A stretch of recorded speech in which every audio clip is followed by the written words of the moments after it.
Muling nagpamalas ng dedikasyon sa sinumpaang tungkulin ang 152nd Mobile Company Regional Mobile Force Battalion 15 sa patuloy na pagbibigay ng tulong sa dalawang naulilang magkapatid sa isang malayong barangay sa Tadjan Mountain Province.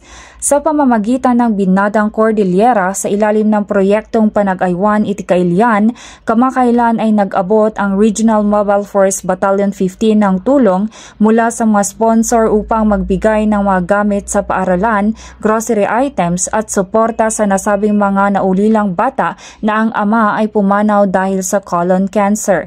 Noong Setyembre 2021, sa pamamagitan ng pinagsama-samang pagsisikap ng mga ahensya ng pamahalaan, lokal na pamahalaan ng Tadjan at mga sponsor, isang bahay ang na-turnover sa pamilya.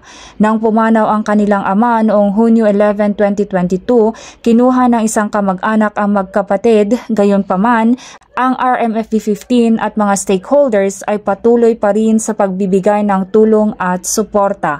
Ang tuloy-tuloy na pagsisikap ng Regional Mobile Force Battalion 15 na tulungan ang mga naulilang bata sa abot ng kanilang makakaya ay nagpapakita ng diwa ng pagkakaisa at malasakit at pagkakaroon ng mas matibay na relasyon ng mga kapulisan sa komunidad upang tulungan ang mga nangangailangan tungo sa mas progresibong bagong Pilipinas.